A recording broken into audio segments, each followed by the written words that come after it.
আমরা আমরা সবসময় বলেছি যে আমাদের দরজা সবার জন্য উন্মুক্ত। মুফতি মামুনুল হক সাহেব আসছিলেন আমাদের জামাতের নায়েবে আমির ডাক্তার আব্দুল্লাহ মোহাম্মদ তাহের সাহেবের সাথে দেখা করার জন্য। এই সংশ্লিষ্ট বিষয় সম্বন্ধে ওনারা আলোচনা করেছেন। যেহেতু আমি বৈঠকে ছিলাম, ওনাকে দেখেছি, সালাম বিনিময় হয়েছে।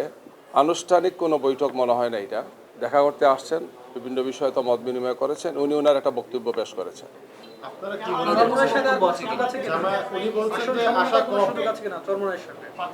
আরো সামনে আমরা আগাই দেখা যাক কি হয়। বাকি আসনগুলোর বিষয়ে বলেছেন যে সর্বোচ্চ বৈঠক বলছে অনেকগুলো সিদ্ধান্তই হবে, আরো যে 47টি আসন থাকার একটু সম্পূরক করে 47টি আসন আমরা রেখেছিলাম।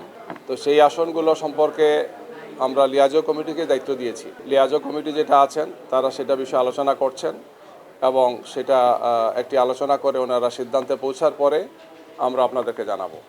চূড়ান্ত সিদ্ধান্ত হলে আপনারা জানবেন ইনশাআল্লাহ। সিদ্ধান্ত চূড়ান্ত হয়ে গেলে আমরা আপনাদেরকে অবহিত করবো ইনশাআল্লাহ। আজকে সম্ভবত আর আমরা বলার সুযোগ পাবো না, অনেক সময় চলে যাবে তো রাতে সুযোগ। তবে আমরা একটা প্রেস রিলিজ দেবো যেখানে হয়তো কিছু বিষয় থাকবে। আমরা সবসময় বলেছি যে আমাদের দরজা সবার জন্য উন্মুক্ত। এটাই আমাদের সবসময়ের মেসেজ, এখন এই মেসেজ থাকলো। বাকি 47টা আসন নিয়ে আপনাদের কোনো আলোচনা হয়েছে কিনা?